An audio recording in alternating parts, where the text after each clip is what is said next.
नमस्कार। प्रस्तुत है वर्ग 8 के विज्ञान के पाठ आओ ब्रह्मांड को जाने के एमसीक्यू प्रश्नों का संग्रह। यह प्रश्न जैक द्वारा जारी किए गए मॉडल प्रश्न पत्र, पूर्व वर्षों में वर्ग 8 के बोर्ड की परीक्षा के प्रश्न पत्र एवं विभिन्न प्रतियोगिता परीक्षाओं जैसे राष्ट्रीय साधन सह मेधा छात्रवृत्ति एवं मुख्यमंत्री मेधा छात्रवृत्ति के प्रश्न पत्रों से लिए गए हैं। तो आइए देखते हैं प्रश्न संख्या 1। निम्न में से कौन प्राकृतिक उपग्रह है? प्राकृतिक कहे तो नेचुरल, तो ये ऑप्शन 1 है आर्यभट्ट। तो आर्यभट्ट हम जानते हैं कि ये प्राकृतिक उपग्रह तो जरूर है लेकिन प्राकृतिक उपग्रह नहीं है, कृत्रिम है। बृहस्पति ये ग्रह है, सूर्य ये तारा है, चौथा है चंद्रमा, यही प्राकृतिक उपग्रह है और ये पृथ्वी का एकमात्र प्राकृतिक उपग्रह है। इनमें से कौन सा ग्रह नहीं है?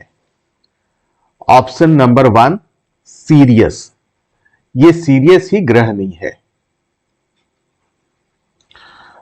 क्वेश्चन नंबर 3, सौर परिवार का सबसे बड़ा ग्रह है? ऑप्शन नंबर 1 बृहस्पति, 2 पृथ्वी, 3 बुध और चौथा है शनि। तो सौर परिवार का सबसे बड़ा ग्रह है बृहस्पति। क्वेश्चन नंबर 4, निम्नलिखित में से कौन सौर परिवार का सदस्य नहीं है? ऑप्शन 1 है क्षुद्र ग्रह, ऑप्शन 2 है उपग्रह, ऑप्शन 3 है तारामंडल, ऑप्शन 4 है धूमकेतु। तो ये क्षुद्र ग्रह, उपग्रह और धूमकेतु ये सौर परिवार के ही सदस्य हैं। तो कौन नहीं है सौर परिवार का सदस्य? तारामंडल।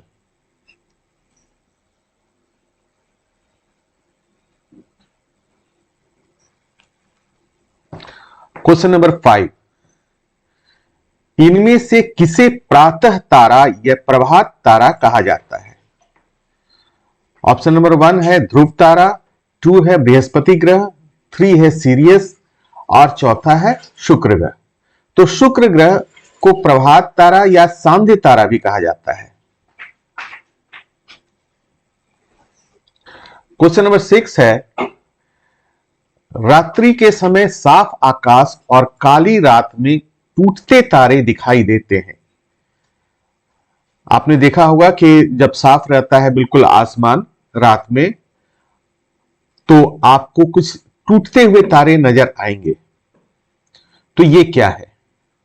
पहला ऑप्शन धूमकेतु, दूसरा उल्काएं, तीसरा क्षुद्र ग्रह, चौथा बुध ग्रह। तो ये उल्काएं हैं।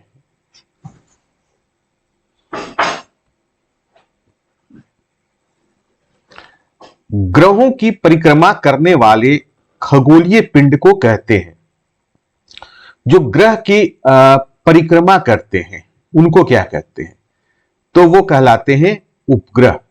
उपग्रह दो तरह के हो सकते हैं, कृत्रिम भी हो सकते हैं और प्राकृतिक भी हो सकते हैं। मौसम की भविष्यवाणी दूर संचार तथा सुदूर संवेदन में उपयोग किया जाता है। ऑप्शन नंबर 1 है ग्रह का, ऑप्शन 2 है तारों का, ऑप्शन 3 है कृत्रिम उपग्रह का, ऑप्शन 4 है उपग्रह का।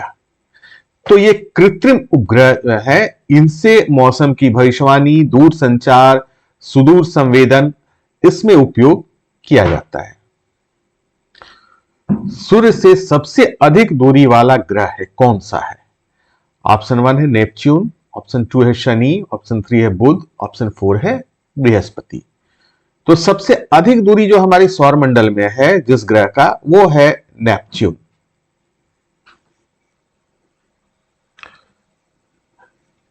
पृथ्वी के निकटतम कौन तारा है?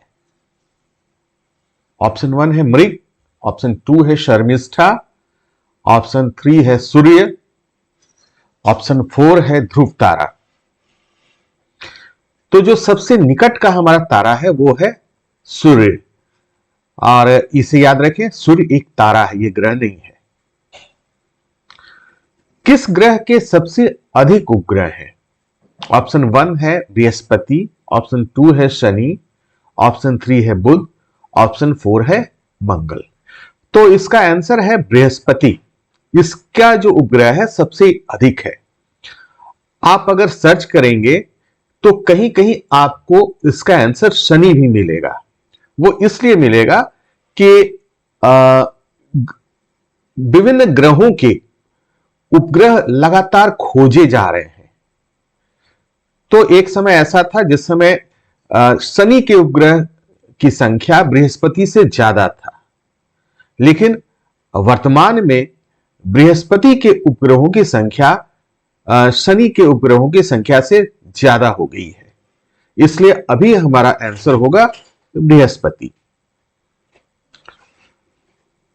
क्वेश्चन नंबर 12, टूटता तारा को कहते हैं, ये कौन सा होता है टूटता तारा? ये प्रश्न हमने पहले भी देखा था। तो इसका सीधा हम आंसर आ रहे हैं ऑप्शन नंबर 3, उल्काएं। क्वेश्चन नंबर 13, किस ग्रह को सुबह का तारा अथवा संध्या का तारा कहा जाता है? तो यह भी प्रश्न हमने पहले देखा था। ऑप्शन नंबर 1 है शुक्र, ऑप्शन नंबर 2 है मंगल, ऑप्शन नंबर 3 है बृहस्पति, ऑप्शन नंबर 4 है बुध। तो ये शुक्र जो है उसको सुबह का तारा अथवा संध्या का तारा कहा जाता है, क्योंकि जब आप सुबह में देखेंगे बिल्कुल सूर्योदय के समय या उससे लगभग, तो आपको एक चमकता हुआ तारा जैसा दिखेगा। वो पूर्व दिशा में, सुबह में दिखेगा पूर्व दिशा में और शाम को दिखेगा पश्चिम दिशा में। तो वो शुक्र होता है। ये सबसे चमकीला ग्रह भी है। आसमान जो आप ग्रह देखेंगे तो उसमें सबसे चमकीला है।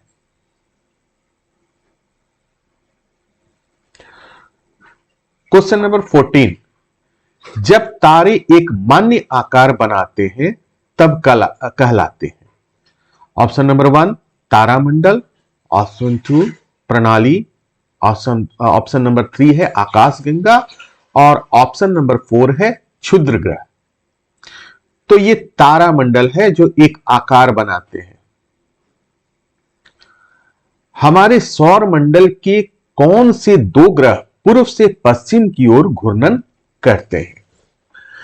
तो हम लोग जानते हैं कि हमारे सौर मंडल में ग्रहों की संख्या है 8 और इस 8 ग्रहों में 6 ग्रह पश्चिम से पूर्व की ओर घूर्णन करते हैं, जिसमें हमारा पृथ्वी भी है। लेकिन 2 ऐसे ग्रह हैं वो पूर्व से पश्चिम की ओर घूर्णन करते हैं। तो वो कौन से 2 ग्रह हैं? ऑप्शन नंबर 1 है बुध और नेपच्यून, ऑप्शन 2 है शुक्र और यूरेनस, ऑप्शन 3 है मंगल और यूरेनस, ऑप्शन 4 है शुक्र और नेपच्यून। तो ये आंसर है ऑप्शन नंबर 2 शुक्र और यूरेनस। इस प्रश्न में कुछ और मैं बता दूं कि हमारी पृथ्वी का जो घूर्णन होता है वो पश्चिम से पूर्व की ओर होता है और इसीलिए हमें सूर्य का उदय पूर्व से नजर आता है ना? लेकिन शुक्र और यूरेनस ये 2 ऐसे ग्रह हैं जो पूर्व से पश्चिम की ओर घूर्णन करते हैं।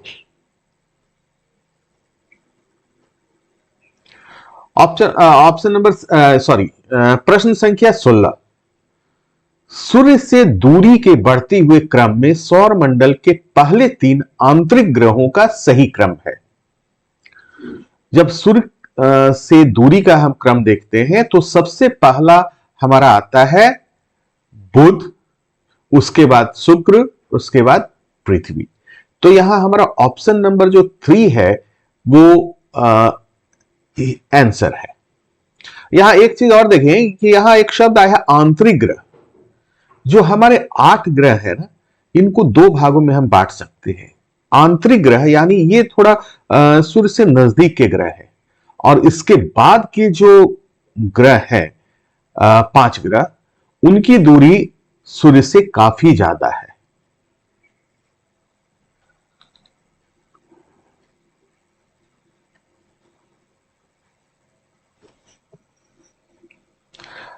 ये यहां पर 3 ही दिया हुआ है, लेकिन ये आंतरिक ग्रह एक और है, मंगल है। यहां पर मैं थोड़ा सा सुधार कर दूं कि जो आंतरिक ग्रह है वो बुध, शुक्र, पृथ्वी और मंगल है, 4 है। और उसके बाद के जो है 4 वो काफी उनकी दूरी ज्यादा है।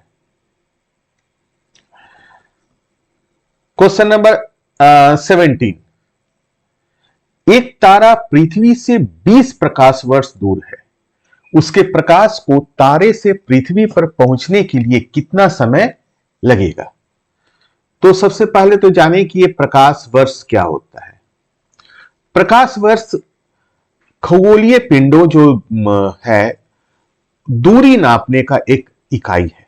जैसे हम लोग दूरी नापने का इकाई मीटर लेते हैं, किलोमीटर लेते हैं, लेकिन ये जो पिंड है, ग्रह, उपग्रह, ये इतने दूर होते हैं कि इन्हें किलोमीटर की इकाई में नापना और व्यक्त करना बड़ा मुश्किल होता है। इसलिए ये इकाई प्रयोग किया जाता है प्रकाश वर्ष। तो प्रकाश वर्ष की परिभाषा क्या है? एक वर्ष में प्रकाश जितनी दूरी तय करती है उस दूरी को प्रकाश वर्ष कहते हैं। तो यहां पूछा जा रहा है कि जो 20 प्रकाश वर्ष दूर है, तो उसका जो प्रकाश है उस तारे से पृथ्वी पर पहुंचने के लिए कितना समय लगेगा?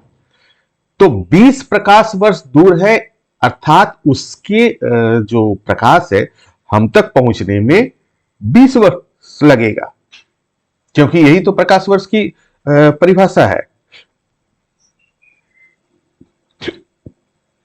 सूर्य से पृथ्वी तक पहुंचने में सूर्य प्रकाश को कितना समय लगता है? ऑप्शन नंबर 1 है 4 मिनट, ऑप्शन 2 है 6 मिनट, ऑप्शन 3 है 8 मिनट और ऑप्शन 4 है 10 मिनट। ये लगभग 8 मिनट होता है। निम्नलिखित में कौन सा बल सौर परिवार के सदस्यों को बांधे रखता है? देखिए, आपको आश्चर्य होता होगा ना कि सौर परिवार में जो ग्रह है और जो और बाकी जो उनके सदस्य हैं, उपग्रह हैं, वो एक निश्चित कक्ष में वो सूर्य की परिक्रमा करते रहते हैं और उसमें कोई परिवर्तन नहीं होता है। वो किस बल से वो बंधे हुए हैं, तो वो बल कौन सा है, यही प्रश्न है। ऑप्शन नंबर 1 है चुंबकीय बल, ऑप्शन 2 है विद्युत बल, ऑप्शन 3 है गुरुत्वाकर्षण बल और ऑप्शन 4 है नाभिकीय बल। तो ये ऑप्शन नंबर 3 गुरुत्वाकर्षण बल हमारा उत्तर है। Question number 20। सौरमंडल का सबसे गर्म ग्रह कौन सा है? ऑप्शन 1 है प्लूटो, ऑप्शन 2 है बृहस्पति, ऑप्शन 3 है बुध, ऑप्शन 4 है शुक्र। देखिए, सौर मंडल में सूर्य से सबसे नजदीक का जो ग्रह है वो बुध है, लेकिन आपको यह आश्चर्य होगा कि यह सबसे गर्म ग्रह नहीं है। सबसे गर्म ग्रह है शुक्र। ऐसा इसलिए है कि शुक्र का जो वायुमंडल है वहां कार्बन डाइऑक्साइड बहुत अधिक मात्रा में है और जिसके कारण वहां ग्रीन हाउस इफेक्ट होता है ना, और वो सबसे गर्म ग्रह बन गया है। तो आशा है कि ये प्रश्न आगामी जो भी परीक्षाएं हैं उनके लिए आपको काफी लाभदायक होगा। हमने कोशिश की है कि सिर्फ प्रश्न का उत्तर ही नहीं बताया जाए, इसके अलावे इस पाठ से और भी जानकारी दी जाए। धन्यवाद।